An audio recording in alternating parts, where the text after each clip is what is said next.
విస్తారమే గాని పనివారు కొద్దిగా ఉన్నారు. సో దేవుడు ఇష్టం అండి. అయ్యా నేను నీ సేవకు సిద్ధంగా ఉన్నాను, నన్ను కూడా వాడుకో ప్రభు అంటే చాలా ఆనందిస్తాడు. ఎందుకంటే పాత నిబంధనలో దేవుడు ఎన్నుకోవాల్సి వచ్చేది, కానీ కొత్త నిబంధనలో ఈ సువార్త భారము రక్షించబడిన ప్రతి ఒక్కరి మీద ఉంది. ఆయన సేవ చేసుకునే అర్హత, ఆయన సేవ చేసుకునే అవకాశము ప్రతి ఒక్కరికి ఉంది, ఎప్పుడు నూతన నిబంధనలో. ఎందుకంటే అండి చాలా కోత ఉంది, పని వాళ్ళు తక్కువగా ఉన్నారు. అంటే దేవుడు పని వాళ్ళ కోసం చూస్తున్నాడు. సో నమ్మకమైన పని వాళ్ళ కోసం, నమ్మకమైన దాసుల కోసం చూస్తున్నాడు. సో దేవుడు అప్పచెప్పిన ఏ పనైనా కూడా అది పెద్ద పని కాదండి, అది చిన్న పని కాదండి, చాలా పెద్ద పని. నీకు ఒక్క ఆత్మ రక్షించడం కూడా చాలా ఇంపార్టెంట్, చాలా పెద్ద పని. సో కాబట్టి మీలో ఎవరైతే పనికి సిద్ధంగా ఉన్నారో సో వాళ్ళందరూ కూడా దేవుణ్ణి వేడుకోవాలి. ఫస్ట్ అయ్యా నాకు అవకాశాన్ని ఇవ్వు నీ సేవ చేసుకోవడానికి అన్నప్పుడు దేవుడు నీకు ఒక్క అవకాశాన్ని ఇస్తాడు. ఆ ఒక్క అవకాశాన్ని నువ్వు ప్రూఫ్ చేసుకున్నావంటే దేవుడు ఇంకా 2 ఆత్మలను కనెక్ట్ చేస్తాడు. ఎందుకంటే చాలా మంది నేను 100 ఆత్మలు రక్షించాలి, 1000 ఆత్మలు రక్షించాలంటారు. సో మొట్టమొదటిగా దేవుడు ఎప్పుడు కూడా ఎవరికి కూడా 100 ఆత్మలను 1000 ఆత్మలను ఎప్పుడు కూడా అప్పచెప్పడండి. ఎందుకంటే దేవుడికి ఒక్కొక్క ఆత్మ చాలా ఇంపార్టెంట్. సో మనం చేయగలుగుతామా, చేయలేమా? సో మనం వాళ్ళను పక్కదారి పట్టిస్తామా, లేకపోతే దైవ మార్గంలో నడిపిస్తామా, లేకపోతే మన సొంత సౌలభ్యం కోసం చేస్తామా? ఇవన్నీ కూడా పరీక్షిస్తాడు. మన నేమ్ కోసమా, మన ఫేమ్ కోసమా, లేకపోతే డబ్బు సంపాదించాలనా, లేకపోతే ఆ దేవుడి పేరుతోటి ఇంకా ఏమన్నా సొంత సౌలభ్యం ఏమైనా తెచ్చుకుంటున్నావా, అందరితో పొగిడించుకుంటున్నావా? సో ఇలాంటివన్నీ కూడా పరీక్షిస్తాడు. కాబట్టి పని వాళ్ళు కొద్దిగా ఉన్నారు. సో నమ్మకమైన పని వాళ్ళలాగా ఉండాలి. ఎందుకంటే దైవ పని అంటే చాలా మంచి పని అండి. సో మంచి పనిని ఎప్పుడైనా మంచి మనసుతో చేయాలి, మంచిగా చేయాలి ఎప్పుడైనా కూడా. సో అయితే యేసు వారి యుద్ధకి వచ్చి పరలోకమందున్న భూమి మీదను నాకు సర్వాధికారం ఇవ్వబడి ఉన్నది. సో పరలోకం మీద భూమి మీద యేసు ప్రభు వారికి సర్వాధికారం ఇవ్వబడి ఉన్నది. మత్తయి సువార్త 28వ అధ్యాయం 18వ వచనంలో. కాబట్టి మీరు వెళ్ళి సమస్త జనులను చూసారా, సర్వాధికారము యేసయ్యకు ఉంది, భూలోకం మీద పరలోకం మీద ఆయనకు అథారిటీ ఇచ్చేశాడు తండ్రి. సో కాబట్టి మీరు వెళ్ళి సమస్త జనులను శిష్యులుగా చేయుడి.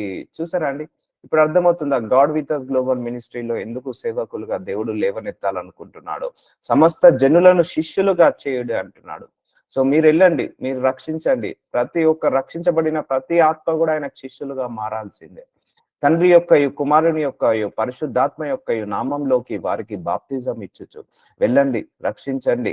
సో వాళ్ళకు సువార్త ప్రకటించండి, రోగులను స్వస్థతపరచండి, అపవిత్రాత్మలను వెళ్ళగొట్టండి.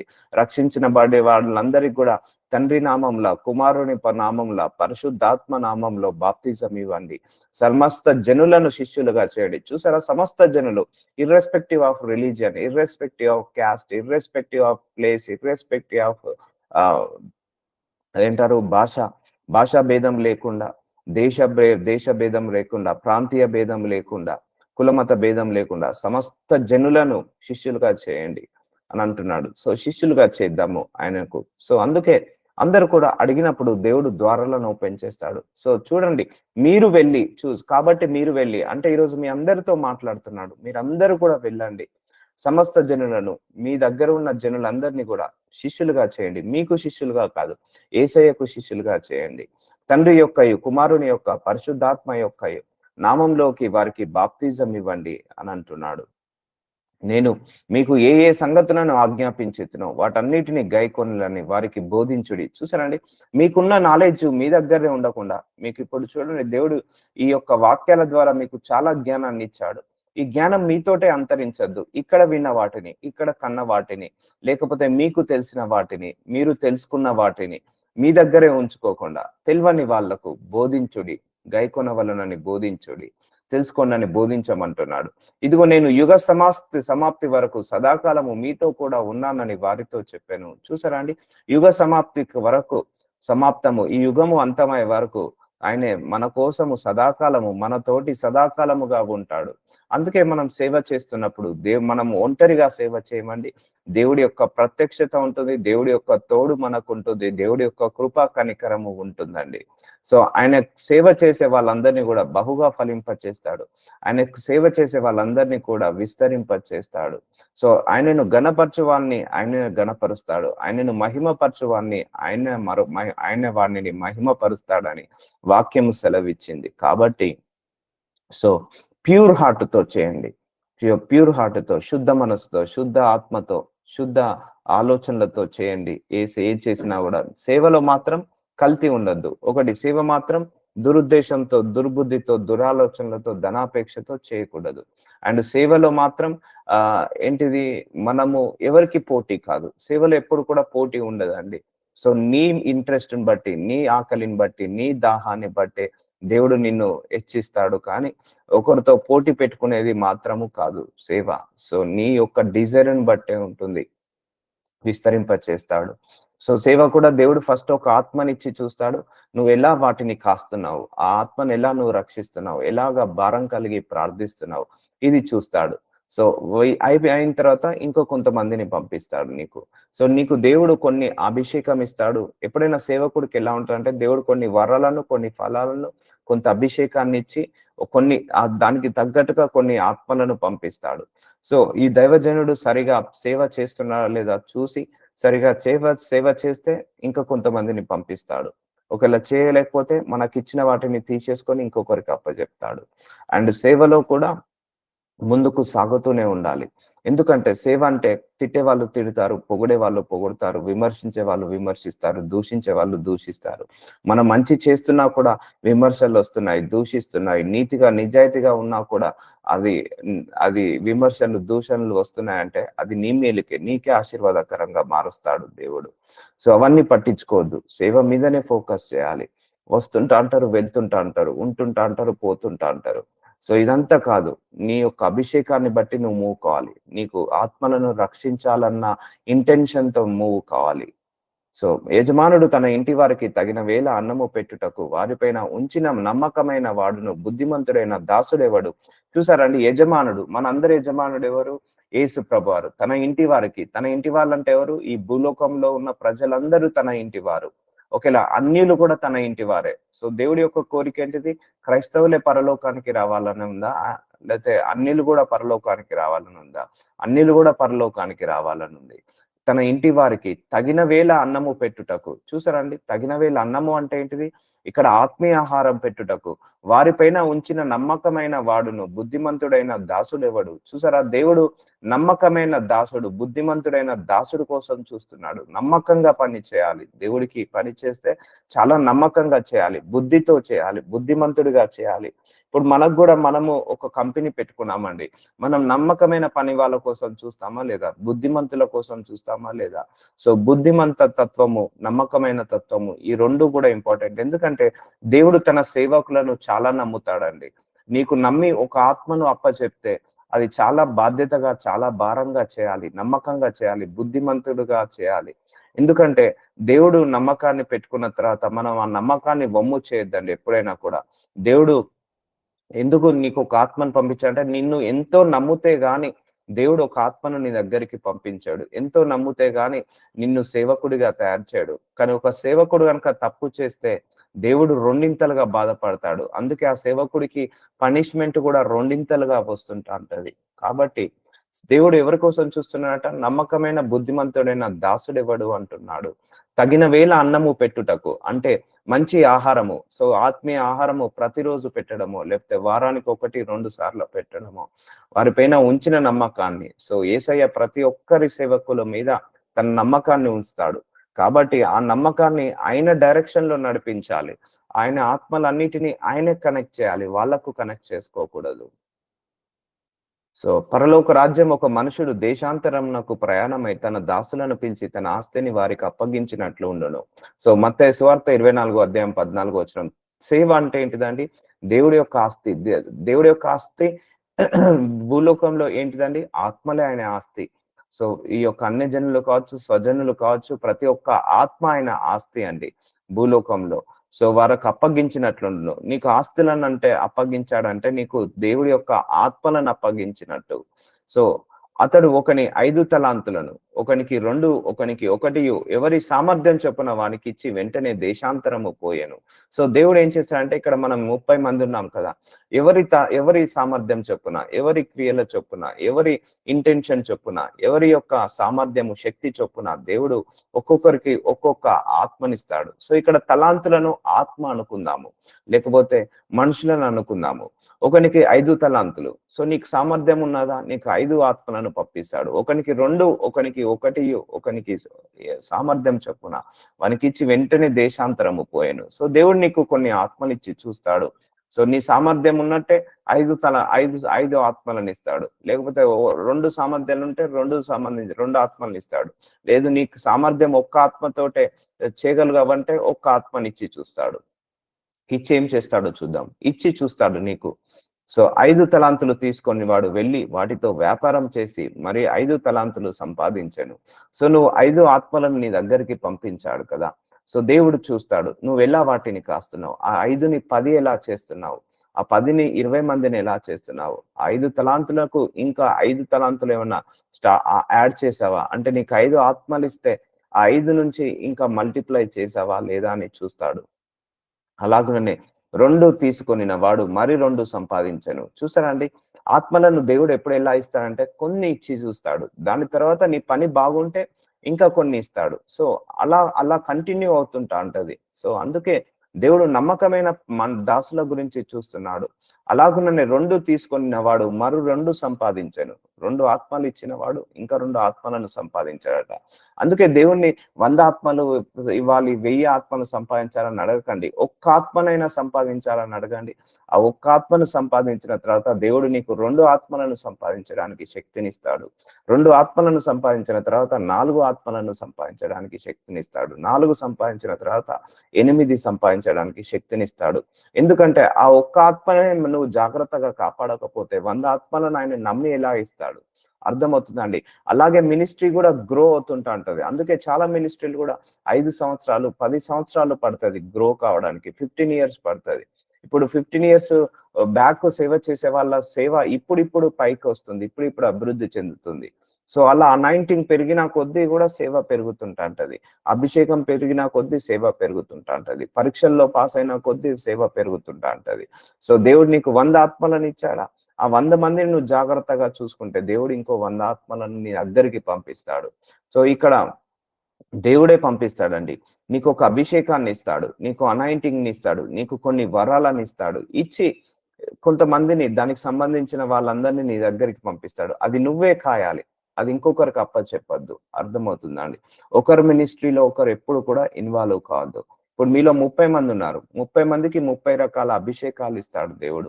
సో మీ సామర్థ్యం చొప్పున, మీ క్రియ చొప్పున, లేకపోతే మీ యొక్క ఇంటెన్షన్ చొప్పున దేవుడు కొంత ఆత్మలను మీకు పంపించినప్పుడు అది మీరే కాయాలి. సో అది ఇంకొకరికి చెప్పొద్దు. అప్పుడు దేవుడి యొక్క ఉగ్రతను మనం చూస్తాము. సో మరి 2 సంపాదించను. అయితే ఒక తలాంతు తీసుకొని వాడు వెళ్ళి భూమి తవ్వి తన యజమానుని సొమ్ము దాచిపెట్టాను. చూసారండి, ఒక తలాంతు తీసుకొని వాడు వెళ్ళి భూమి తవ్వి తన యజమాని సొమ్ము దాచిపెట్టాను. సో ఎప్పుడైనా కూడా ఒక ఆత్మని దగ్గరకు వచ్చిందా, అది దేవుడి సొమ్ము, అది దేవుడి సొత్తు, అది నీకు కనెక్ట్ చేసుకోవద్దు, దేవుడికి కనెక్ట్ చేసుకోవాలి. సో ఎందుకంటే నీ దగ్గరకు వచ్చిన ప్రతి ఆత్మ కూడా నువ్వు లెక్క చెప్పాలి. సో ఇది సేవకుడి యొక్క మైండ్ సెట్, ఇలా ఉండాలి. ఇవన్నీ కూడా బహుకాలమైన తర్వాత ఆ దాసులో యజమానుడు వచ్చి వారి యొద్దకు లెక్క చూచుకొనేను. సో దేవుడికి మనందరం కూడా లెక్క చెప్పాలి, ప్రతి విషయంలో లెక్క చెప్పాలి, ఆత్మల విషయంలో. సో అందుకే చూడండి, సేవ అంటే ఎలా అంటే ఒక పంచ ప్రాణాలు పెట్టి చేయాలి. సేవ అంటే ఉపవాస ప్రార్థనలు చేసి శరీరాన్ని నలగొట్టుకొని ఆ అభిషేకాన్ని తెచ్చుకొని ఆ వరాలను తెచ్చుకొని చాలా నియతిగా, నిక్కచ్చిగా, చాలా నిజాయితీగా చేయాలి. ఎందుకంటే అండి, మనకు మానిటర్ చేసే దేవుడు ఉన్నాడు. సో మనం ఏమైనా తప్పు చేస్తే దేవుడు 2 బాధపడతాడు. అలాగే పనిష్మెంట్ కూడా 2 వస్తుంది. అలా అని భయపడకండి, ఎందుకంటే నోబడీ ఈజ్ పర్ఫెక్ట్. సో నేర్పిస్తుంటా అంటాడు దేవుడు, నేర్పిస్తాడు. మనం పడిపోయిన ప్రతిసారి పైకి లేపుతా అంటాడు, పడిపోయిన ప్రతిసారి మనల్ని పైకి లేపుతాడు, లేపి మనల్ని ముందడికి తీసుకెళ్తుంటా అంటాడు. కాబట్టి యజమానుడు వచ్చి ఇక్కడ లెక్క చూచుకొనేను. అప్పుడు 5 తలాంతులు తీసుకొనిన వాడు మరి 5 తలాంతులు తెచ్చి, అయ్యా నీవు నాకు 5 తలాంతులు అప్పగించితివి, అవియుగాక మరి 5 తలాంతులు సంపాదించితినని చెప్పెను. చూసారా అండి? ఇలా లెక్క అప్పచెప్పాలి. అయ్యా 5 ఆత్మలను ఇచ్చావు, ఇగో 5కి ఇంకో 5 ఆత్మలను సంపాదించాను ప్రభువా, ఇగో 10 ఆత్మలను నీకిస్తున్నాను అని అట్లా హ్యాండ్ ఓవర్ చేయాలి. అంటే మనం అన్ని కూడా లెక్క అప్పచెప్పాలి ఆయనకు. సో ఇక్కడ వీళ్ళు చూడండి, 5 తలాంతులు ఇచ్చావు యజమాని నాకు, 5కి ఇంకో 5 సంపాదించి ఇగో 10 తలాంతులు నీకు అప్పగిస్తున్నాను. ఎందుకంటే 5 ఇచ్చిన వాడవి నీవే, దాని ఆస్తి నీది, ఆ ఆస్తికర్తవు నీవే. అలాగే పరలోకంలో దేవుడి యొక్క ఆస్తి ఏంటిదంటే మన ఆత్మలే అండి. మన ఆత్మలే. సో ఆ ఆత్మలు ఆయనకు ఆస్తి లాంటిది. సో ఆ ఆస్తిని మనం ఏం చేయాలి? ఇక్కడ సంపాదించి ఆయనకు అప్పచెప్పాలి. సో దానికి తగ్గట్టుగా ఆయన జీతాన్ని ఇస్తాడు. అయితే అతని యజమానుడు బల నమ్మకమైన మంచి దాసుడా. సో ఇది అనిపించుకోవాలి మనము. దేవుడి సేవకుల అందరికి ఒక మెయిన్ ఇంటెన్షన్ ఏంటిదంటే బల నమ్మకమైన మంచి దాసుడా అని మనము దేవుడి చేత అనిపించుకోవాలి. అందుకే నీ సేవ మనుషులను మెప్పించినట్టుగా ఉండకూడదు, దేవుణ్ణి మెప్పించినట్టుగా ఉండాలి. మనుషుల చేత క్లాప్స్ కొట్టించుకోవడం కాదు, దేవుడి చేత నమ్మకమైన మంచి దాసుడా అనిపించుకోవాలి. సో ఈ వచనము మర్చిపోవద్దు. సో నా ఇంటెన్షన్ కూడా అంతే, దేవుడి చేత నేను బల నమ్మకమైన మంచి దాసుడా అని అనిపించుకోవాలంటే చాలా నల్లగొట్టుకోవాలి, చాలా కోరికలను చంపుకోవాలి, ఇష్టాలను చంపుకోవాలి, త్యాగాలను చేయాలి, ప్రయాసపడాలి, కష్టపడాలి.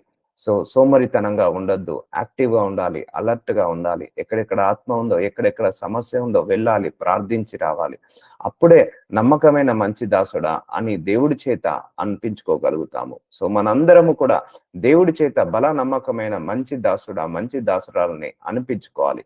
సో ఇలా ఉండాలి, ఇలా పని చేయాలి. నీవి కొంచెంలో నమ్మకముగా ఉంటివి. చూసారండి, దేవుడు నిన్ను ఒక్క ఆత్మనిచ్చినప్పుడు నువ్వు ఒక్క ఆత్మను నువ్వు కాయలేకపోతే, ఆ ఒక్క ఆత్మ పట్ల శ్రద్ధ కలిగి లేకపోతే, భారము కలిగి లేకపోతే, ఆ బాధ్యత కలిగి లేకపోతే దేవుడు నీకు ఎలా 10 ఆత్మలను అప్పచెప్తాడు? సో దేవుడు నీకు ఏ పని అప్పచెప్పినా కూడా, లేకపోతే ప్రేయర్ వారియర్ గా కావచ్చు, వర్షిపర్ కావచ్చు, మ్యూజిక్ ఇన్స్ట్రుమెంట్ ప్లేయర్ కావచ్చు, లేకపోతే ఎవాంజలిస్ట్ కావచ్చు, అపోస్తులు కావచ్చు, ఇతరులకు వాక్యం బోధించడం కావచ్చు, లేకపోతే వాక్యానుసారంగా నడిపించడం కావచ్చు, లేకపోతే వాలంటీర్ గా కావచ్చు, నువ్వు ఎక్కడ ఏ పని చేసినా కూడా దేవుడిది నమ్మకంగా ఉంటివి. సో నమ్మకం ఉంటివి, నిన్ను అనేకమైన వాటి మీద నియమించేదను. చూసారా అండి, నీకు ఇచ్చిన పని మీద నువ్వు నమ్మకంగా చేస్తే దేవుడు నీకు అనేక ఆత్మలను పంపిస్తాడు, అనేక పనులను, అనేక ద్వారాలను ఓపెన్ చేస్తాడు. నీ యజమానుని సంతోషంలో పాలు పొందుమని అతనితో చెప్పాను. చూసారా అండి, మన యజమానుని సంతోష పెట్టాలి మన సేవ. అయ్యో నా కోసం ఇంత కష్టపడుతున్నాడే, నా యొక్క ఆత్మల బాధ్యత కోసం, నా ఆత్మలను రక్షించాలని ఇంత భారంగా అవుతున్నాడే అని ఆయన సంతోషిస్తాడట. సో చూసారా అండి, ఇలా ఉంటుంది దేవుడి యొక్క సేవ. నువ్వు కొంచెం నమ్మకంగా, నీకు ఇచ్చిన ఒక ఆత్మ మీద నువ్వు నమ్మకంగా చేయి, దేవుడు నిన్ను అనేక వాటి మీద నియమిస్తాడు.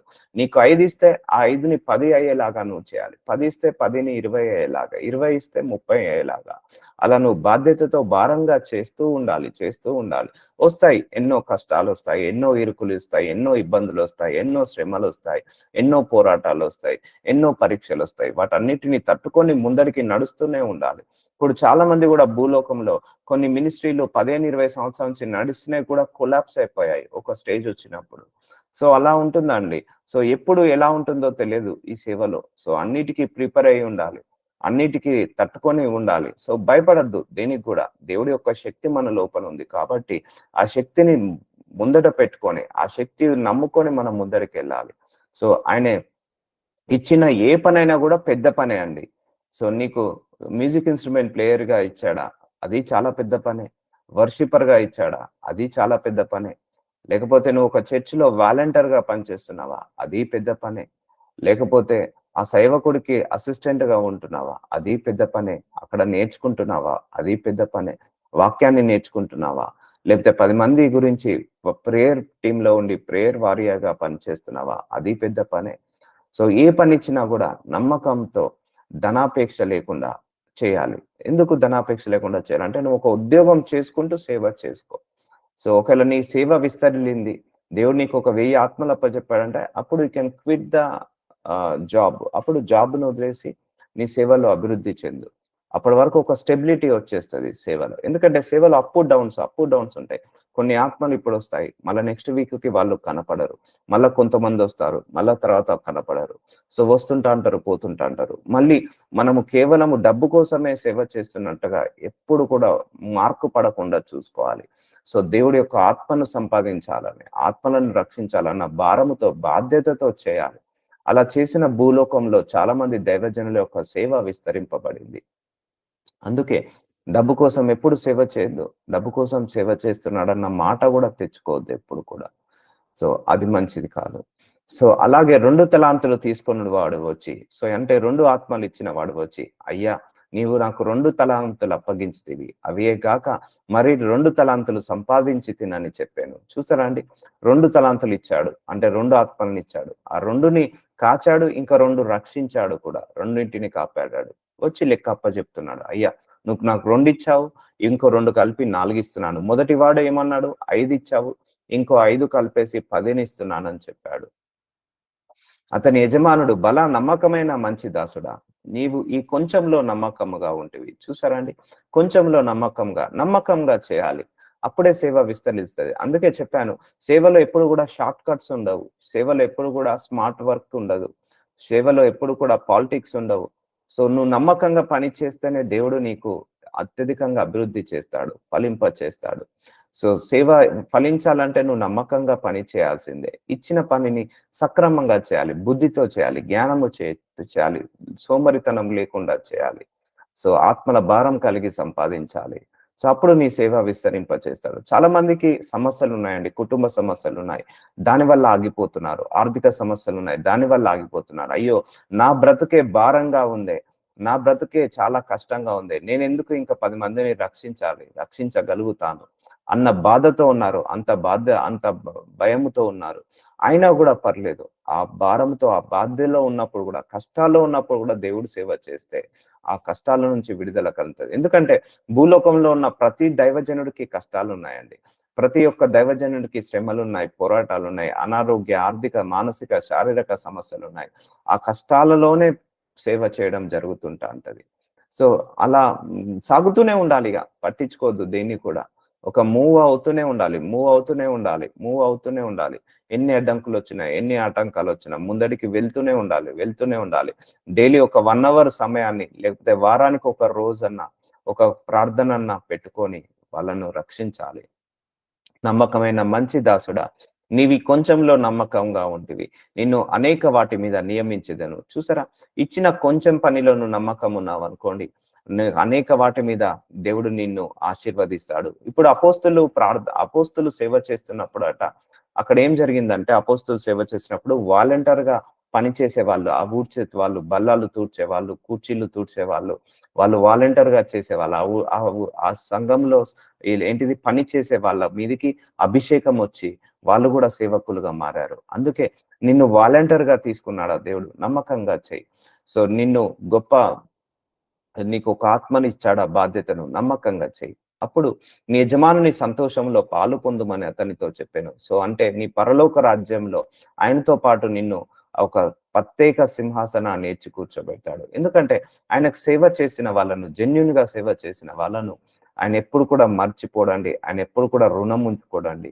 ఆయన ఇవ్వాల్సిన రివార్డ్ నీకిస్తాడు. ఇటు భూలోకంలో ఇస్తాడు, పరలోకంలో ఇస్తాడు రివార్డ్.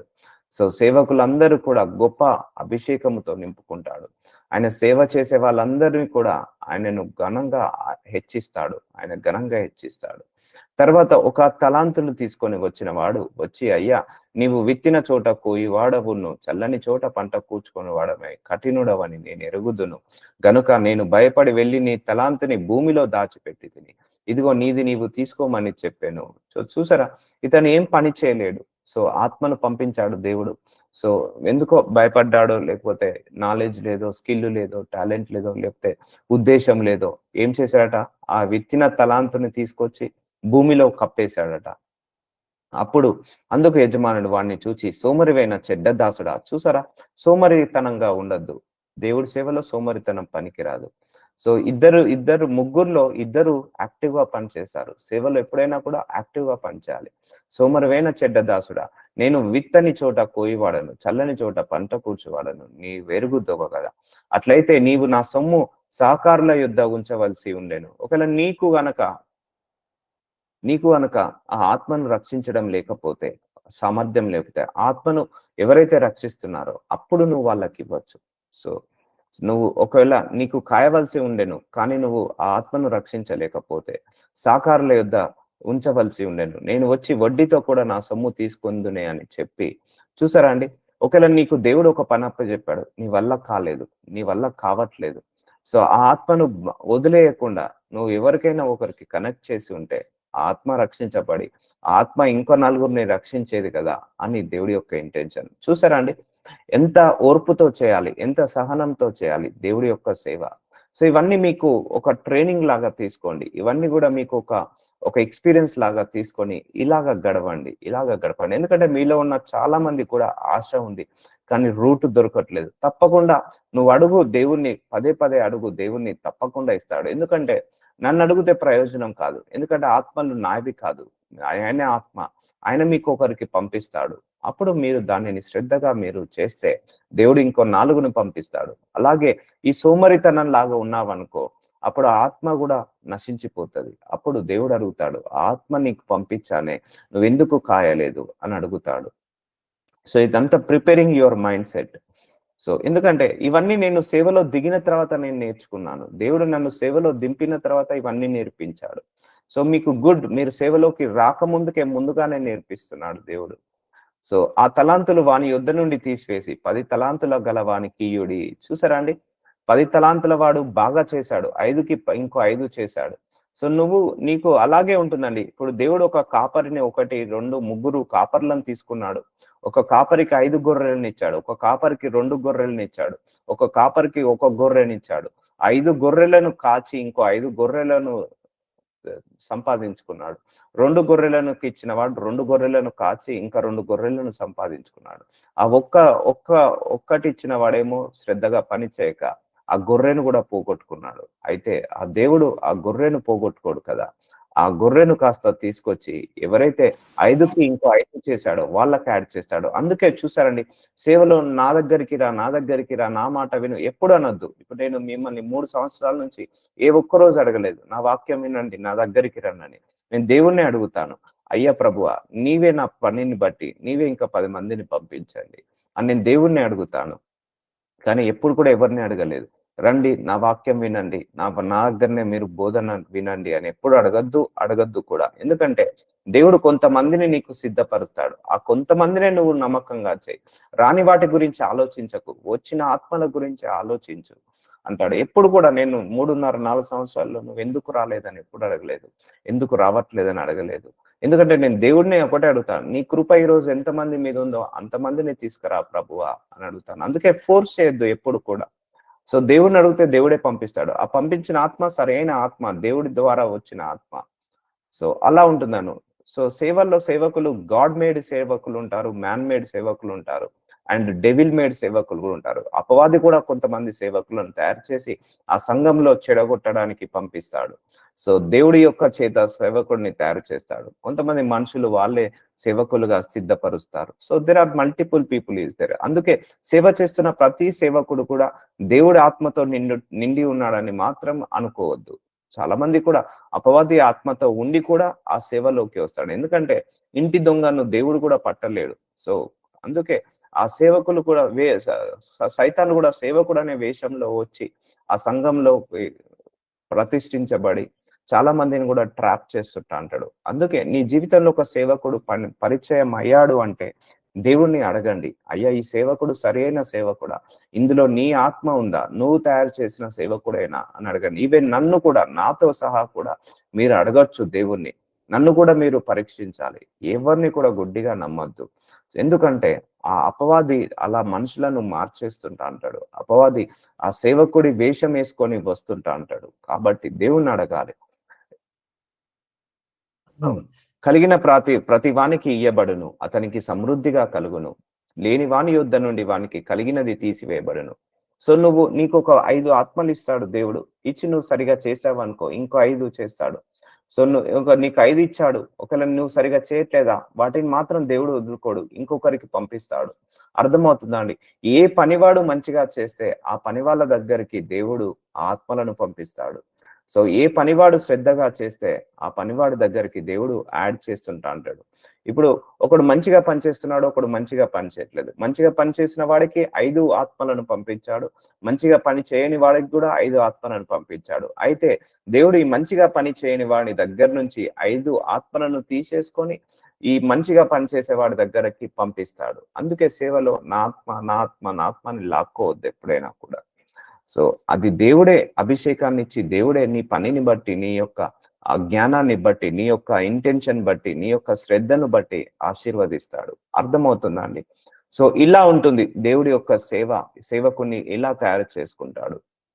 సో ఇప్పుడు మీ సంగతి, ఇప్పుడు మనందరము కూడా ఇంకా వర్ధిల్లాలి, ఇంకా సేవ చేయాలి అంటే ఫస్ట్ దేవుణ్ణి అడిగి ఆ ఆత్మ ఎక్కడుందో పంపించమని అడగండి. దేవుడే మీకు ద్వారాలను ఓపెన్ చేస్తాడు.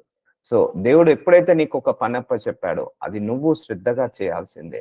శ్రద్ధగా చేసి ఆయన దగ్గర నుంచి రివార్డు పొందుకోవాల్సిందే. అవునండి, ఎవరు పర్ఫెక్ట్ కారు. సో దేవుడు నేర్పించుకుంటాడు. మనం పడిపోయిన ప్రతిసారి ఆయన నిలబెడతాడు. ఆయన సేవకులను ఆయన నిలబెట్టుకుంటాడు. ఆయన ఎప్పుడు కూడా పడిపోనివ్వడు. సో అది ఆయన ఉద్దేశము. సో కాబట్టి కలిగినది లేని వాని యొద్ద నుండి వానికి కలిగినది తీసివేయబడును.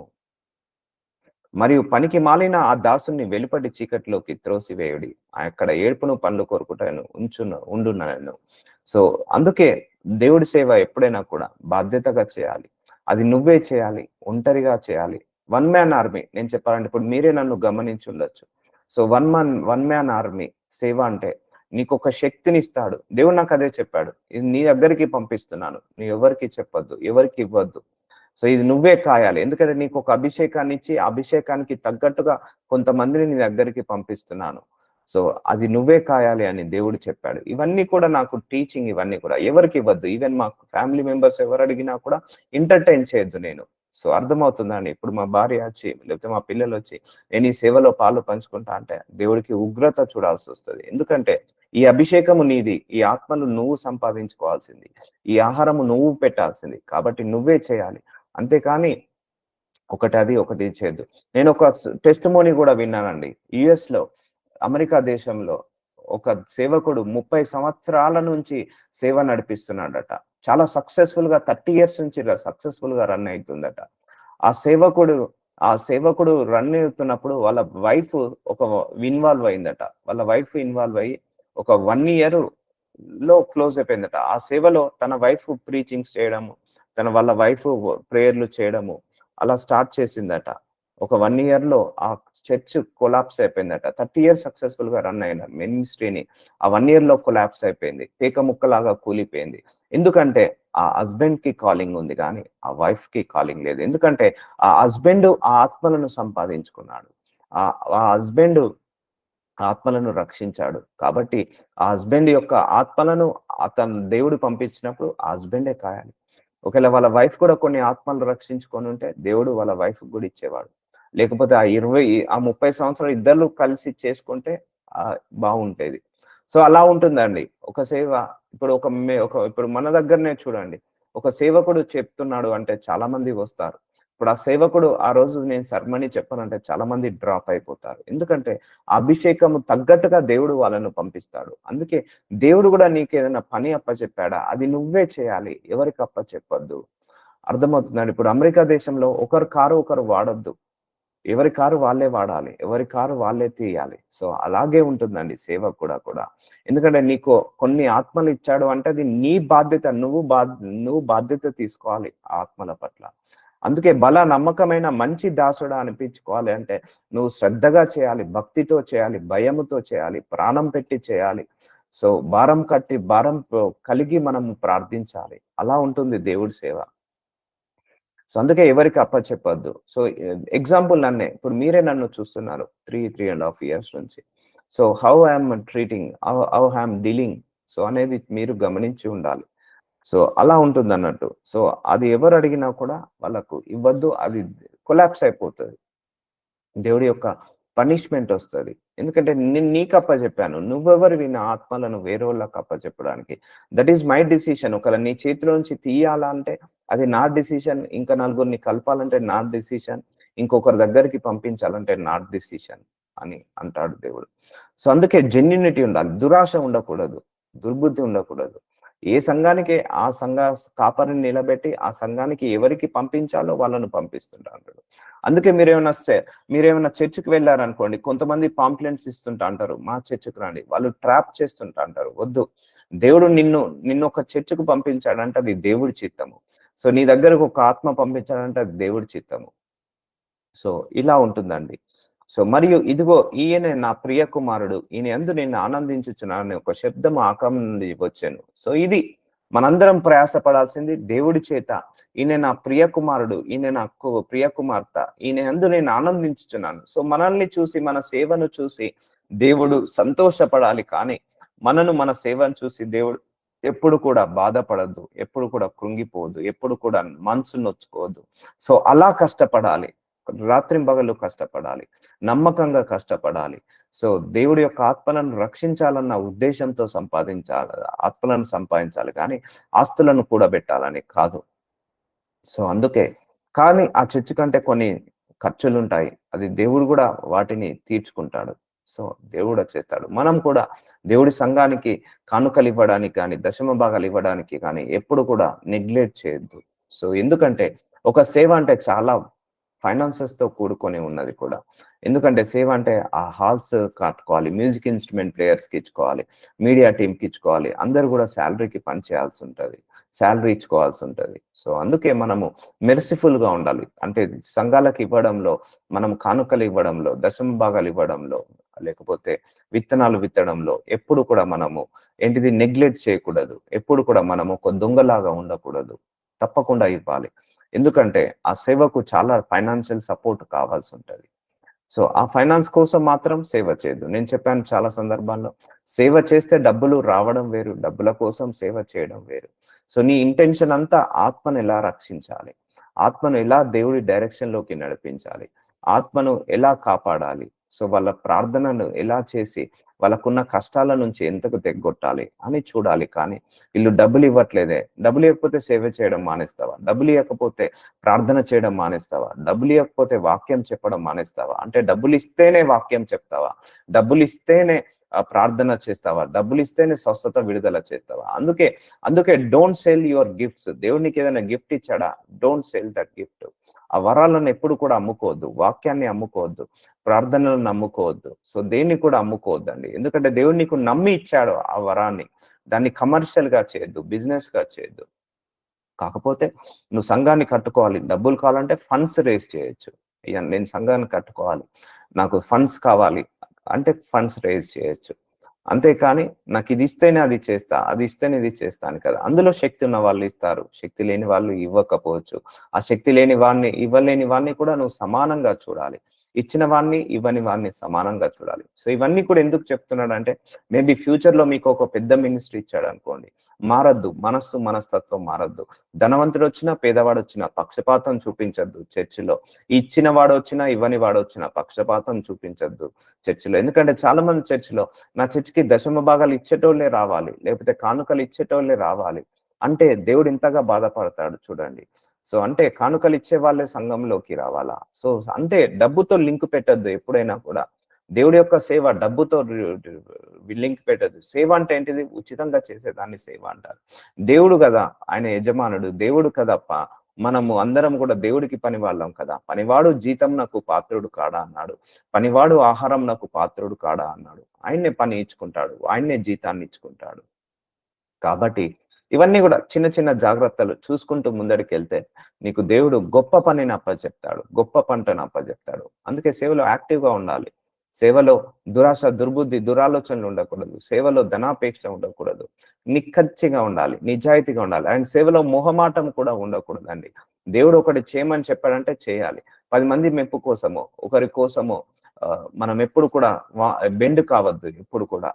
దేవుడు ఏది చెప్తే అదే చేయాలి. ఎలా చెప్తే అలాగే చేయాలి. అది చేసేటప్పుడు అపవాదికి ఇష్టం ఉండదు, మనుషులకి ఇష్టం ఉండదు. కానీ దేవుడికి ఏది ఇష్టమైతే అదే చేయాలి. స్ట్రిక్ట్ గా ఉండాలి సేవలో. సేవ విస్తరించిన కొద్దీ స్ట్రిక్ట్ గా మారాలి. అంటే ఇంకా టైట్ గా ఉండాలి. ఇంకా డిసిప్లిన్ మారాలి. ఇంకా పంక్చువాలిటీ ఉండాలి. ఎందుకంటే సేవకుడే లేట్‌గా వచ్చాడనుకోండి, ఇక జనాలు ఇంకా లేట్‌గా వస్తాడు. సో, అలా ఉంటుందన్నట్టు. పంక్చువాలిటీ ఉండాలి, డెడికేషన్ ఉండాలి, ప్యాషన్ ఉండాలి. సో, ఏ పనైనా గూడా కష్టపడందైతే ఏది రాదండి. భూలోకంలో నువ్వు ఉద్యోగమైనా, బిజినెస్ అయినా రాత్రింబగళ్ళు కష్టపడితేనే సక్సెస్ అవుతది. అలాగే మినిస్ట్రీ కూడా కష్టపడకుండా అయితే సక్సెస్ కాదండి. నువ్వెంత కష్టపడితే అంత సక్సెస్. 10% కష్టపడితే 10% సక్సెస్ చూస్తావు మినిస్ట్రీలో. నువ్వు 10% కష్టపడి 100% సక్సెస్ చూడాలంటే చూడలేవు మినిస్ట్రీలో. నువ్వు 100% కష్టపడ్డావా, నీ రిజల్ట్ కూడా 100% ఉంటది. సో, అలా ఉంటుందన్నట్టు. సో, దేవుడి నుంచి మనందరం కూడా ఆయనను మెప్పించి, ఆయన చేత నేను నీ యందు ఆనందించుచున్నానని అనిపించుకోవాలి. అప్పుడు మోషే ప్రభువా, ఇంతకు మునుపైనను నీవు నీ దాసునితో మాట్లాడినప్పటి నుండి, నిర్గమకాండము 4వ అధ్యాయం 10వ వచనము. సో, మోషేను పిలుస్తున్నాడు సేవకు. ఏమని పిలుస్తున్నాడు సేవకు? మోషే, నువ్వు రా, నాకు సేవ చేస్తువు. నేను మాట నేర్పిని కాను. సో, చూసారా, సేవ చేయడానికి మన లోపాలు, మన బలహీనతలు ఎప్పుడు కూడా అడ్డు కాదండి. సేవ చేయడానికి స్కిల్ అవసరం లేదు. సేవ చేయడానికి టాలెంట్ అవసరం లేదు. సేవ చేయడానికి education, qualification, IQ level, intelligence అవసరం లేదు. యథార్థ హృదయం ఉంటే చాలు. సేవ చేయాలన్న ఆశ ఉంటే చాలు. సో, నీకు లోపాలున్నా కూడా తీసివేసేసుకొని దేవుడు చేశాడు. ఇక మోషే అంటున్నాడు, ఇంతకు మునుపైనను నీవు నీ దాసునితో మాట్లాడినప్పటి నుండి అయినను నేను మాట నేర్పనిని కాను. చూసారా, ఈయనకు మాట నేర్పరి కాదు, నేను నోటి మాంద్యము, నాలుక మాంద్యము గలవాడనని యెహోవాతో చెప్పగా. సో, మోషేలో ఒక బలహీనత ఉంది. ఆయన అంటే 10 మంది ముందరికెళ్ళి మాట్లాడలేడు. సో, ఆయన నోటి మాంద్యము, నాలిక మాంద్యము అంటే నత్తివాడు, సరిగా మాట్లాడలేడు, సరిగా మాట నేర్పరి కాదు, సరిగా కంటిన్యూస్ గా వర్డ్ కూడా ఫార్మేషన్ చేయలేడు. కానీ దేవుడు అలాంటి వ్యక్తిని సేవకు పిలుచుకుంటాడు. ఎందుకంటే ఆయన హృదయాన్ని చూశాడు, పీల్చుకుంటున్నాడు. అప్పుడు దేవుడు ఏమంటున్నాడు, యెహోవా మానవునకు నోరిచ్చిన వాడు ఎవడు? మూగవానికే గాని, చెవిటి వానికే గాని, దృష్టి గల వానికే గాని, గుడ్డి వానికే గాని పుట్టించిన వాడెవడు? యెహోవానే కదా. చూసారండి, సేవ చేయడానికి నీ బలహీనతలు, నీ లోపాలు నీకు ఏది అడ్డు కాదు. ఇక్కడ ఇప్పుడు మోషేకి కూడా ఒక బలహీనత ఉంది. ఆయన షైగా ఫీల్ అవుతాడు. సరిగా మాట్లాడలేడు, సరిగా చెప్పలేడు. సో, నేను మాట్లాడలేను ప్రభు అన్నప్పుడు దేవుడు ఏమంటున్నాడు, ఏ మోషే, నీకు నోరిచ్చింది ఎవరు? నీకు మనుషులకు మాటలు ఇచ్చింది ఎవరు? మనుషులకు కన్నులనిచ్చింది ఎవరు? చూపునిచ్చింది ఎవరు? నేనే కదా, నేను చూసుకుంటారా అంటాడు. చూసారా, అలా ఉంటుందన్నట్టు. నీలో లోపం ఉండొచ్చు, నువ్వు చదువుకోలేదు కావచ్చు, అయినా పర్లేదు. నీలో ఆశ ఉండి యథార్థ హృదయం ఉంటే చాలు. యథార్థ హృదయము, తగ్గించుకునే హృదయం ఉంటే చాలు. దేవుడు ఆ సేవకుల్ని ఘనంగా ఆశీర్వదిస్తాడు. నేను చెప్పాను, సేవలో తగ్గింపు తత్వం ఉండాలి, సేవలో యథార్థ హృదయం ఉండాలి, సేవలో ఎప్పుడు కూడా గర్వం ఉండకూడదు. నేను దేవుడి చేత వాడబడుతున్నాను, నేను ప్రార్థిస్తే నా అద్భుతాలు జరుగుతున్నాయి, ఆ గర్వం ఎప్పుడు కూడా రానివ్వకూడదు సేవలో. ఎప్పుడు కూడా ఎంత సేవ విస్తరిల్లితే అంతగా హంబుల్ అయిపోవాలి, అంతగా తగ్గించుకోవాలి. ఇలా ఉండాలి సేవకుడి యొక్క గుణము. ఎప్పుడైనా విశ్వాసులను తిట్టకూడదు. చాలా మంది విశ్వాసులను సేవకులు ఎలా పడితే అలా తిడుతున్నారు, ఎలా పడితే అలా మాట్లాడుతున్నారు. అలా తిట్టకూడదు. అది దేవుడి బిడ్డలు వాళ్ళు, చాలా విలువైన వాళ్ళు. నీ మీద నమ్మకంతో దేవుడి దగ్గరికి పంపిస్తాడు. కాబట్టి మీలో కూడా ఏదన్నా లోపం ఉందని భయపడుతున్నారా? నేను మాట్లాడలేను, నాకు జ్ఞానం లేదు, వద్దు, అవన్నీ అవసరం లేదు. దేవుడి సేవకు ఇవన్నీ అవసరం లేదండి. నువ్వు 10,000 జాబ్ చూసుకోవాలన్నా 10 క్వాలిఫికేషన్ కావాలని, దేవుడి సేవకు నీ ఆశతో ఉంటే చాలు, దేవుడు తప్పకుండా తృప్తిపరుస్తాడు. కాబట్టి వెళ్ళుము, నేను నీ నోటికి తోడై ఉండి. చూసారా అండి, మనం అక్కడ వెళ్ళి నిలబడితే చాలు, ఆ ఆత్మనే మాట్లాడుతుంది. ఆ ఆత్మనే దేవుడి చేత మాట్లాడిపిస్తుంటా అంటది, మన నోటి చేత మాట్లాడిపిస్తుంటా అంటది. ఇప్పుడు కూడా నేను ఇవన్నీ ఏం ప్రిపేర్ కాలేదు, వచ్చి ఇక్కడ కూర్చుంటా. Holy spirit God lead this prayer, lead this ceremony. ఇక్కడ వచ్చి కూర్చుంటాను అంతే. దేవా, నేను నిన్ను సబ్మిట్ చేసుకుంటున్నాను, నువ్వే మాట్లాడు అంటే ఆయన్నే మాట్లాడుకుంటా అంటాడు. ప్రతి వచనం ఇంటర్ప్రిటేషన్ ఆయన్నే చెప్పుకుంటా అంటాడు. నీవేమి పలకవలసినది నీకు బోధించేదని అతనితో చెప్పాను. చూసారా అండి, మనము పరిశుద్ధాత్మ దేవుని అడిగినప్పుడు నువ్వే పలుకు ప్రభు, నువ్వే మాట్లాడు ప్రభు అంటే ఆ ఫ్లో వచ్చేస్తుంటా ఉంటది. దేవుడి యొక్క ఆత్మనే మాట్లాడుతుంటా ఉంటది, దేవుడి యొక్క ఆత్మనే బోధిస్తుంటా ఉంటది. కాబట్టి నీకు బలహీనురాలువే అని అనుకోద్దు. సేవ చేయడానికి నీకు ఏ బలహీనత ఉన్నా పర్లేదు, ఎందుకంటే నోబడీ ఈస్ పర్ఫెక్ట్. ఈవెన్ నేను కూడా చిన్నప్పుడు షై గాయని, అంటే నేను 10 మంది ముందుకెళ్ళి నేను మాట్లాడలేను. సో నాకు కూడా కొంచెము బిడియం ఉండేది, వణుకు ఉండేది. ఒక 2-3 ముందు వెళ్ళి ఒక స్టేజ్ ఎక్కి మాట్లాడాలన్నా నాకు కూడా భయం ఉండేది. ఆ బిడియము, ఆ వణుకు ఉండేది మనసులో. ఏమన్నా అనుకుంటారో అని ఇన్ఫీరియారిటీ కాంప్లెక్స్ ఉండేది. ఇప్పుడు చూడండి, ఇప్పుడు దేవుడు నన్ను ఎలా మార్చాడు. ఇప్పుడు 1000 మంది ముందు అయినా కూడా ధైర్యంగా నిలబడి ప్రకటించగలుగుతాను. సో అలా మారుస్తాడు. అందుకే నేను ఆడదాన్ని, నేను చదువుకోలేదు, 10 మంది ముందు నేను మాట్లాడలేను, ఇవన్నీ కూడా దేవుడికి నలిఫై అవుతుంది. అన్చెక్ లిస్ట్, ఇవన్నీ కూడా చెక్ లిస్ట్ కాదు. ఒక్క యథార్థ హృదయం ఉందా, అంబుల్నెస్ ఉందా, తగ్గించు తత్వం ఉందా చాలు. లేకపోతే నీలో ఆశ, దాహము, ఆకలి ఉందా చాలు. దాన్ని టేక్ ఓవర్ చేసుకొని నిన్ను మార్చుకుంటాడు ఆయనకు తగ్గట్టుగా నీకు ట్రైనింగ్ ఇచ్చేసి, ఆయనకు నచ్చినట్టుగా నీకు సేవ చేశాడు. ఇప్పుడు ఎలా ఉంటుందంటే సేవలో కూడా మీరు 30 మంది ఉన్నారు, 30 మందికి 30 రకాలుగా ఆయన సేవ చేపిస్తాడు. అందుకే కాపీ ఉండద్దు సేవలో. ఎవరి అనాయింటింగ్ వాళ్ళదే, వాళ్ళ అనాయింటింగ్ బట్టి మూవ్ అవుతారు. ఇప్పుడు మీలో ఉన్న అనాయింటింగ్ బట్టి మీరు మూవ్ అవుతుంటా ఉంటారు, మీలో ఉన్న వరాలను, ఫలాలను బట్టి మూవ్ అవుతారు. అందుకే సేవలో కూడా ఎప్పుడు కూడా ఇంకొక దైవజనుడితో మనం ఎప్పుడు కూడా కంపేర్ చేసుకోవద్దు. ఎవరి సేవ వాళ్ళదే, ఎవరి అనాయింటింగ్ వాళ్ళదే, ఎవరి ఆత్మ వరాలు వాళ్ళదే, ఎవరి స్టైల్ వాళ్ళదే. దేవుడు భూలోకంలో 800 కోట్ల జనాభా ఉంటే 800 కోట్ల మందిని 800 కోట్ల రకాలుగా వాడుకోగలుగుతాడు. ఒకరితో వాడుకున్నట్టు ఇంకోలాగా వాడుకోడు. ఎందుకంటే మోషని వాడుకున్నట్టుగా యెహోషువతో వాడుకోలేదు, దానియేలుని వాడినట్టుగా, లేకపోతే శామ్యూయల్ని వాడుకున్నట్టుగా ఎలీషాను వాడలేదు, ఎలీషాను వాడుకున్నట్టుగా ఎలియాను వాడుకోలేదు. సో ఎవరి అనాయింటింగ్ వాళ్ళది, ఎవరి బ్లెస్సింగ్ వాళ్ళది, అలా ఉంటుంది అన్నట్టు. అందుకే don't compare your self with any other man of God. A man of God తో మనం కంపేర్ చేసుకోవద్దు. ఎందుకంటే ఎవరిది వాళ్ళకు special, unique. Every man of God is a unique. ఎవరి వాళ్ళదే, ఎవరి ఫలాలు వాళ్ళదే. వాళ్ళు ఇలా చేస్తున్నారు, వీళ్ళు అలా చేస్తున్నారు, నో కంప్లైంట్ ఎట్ ఆల్.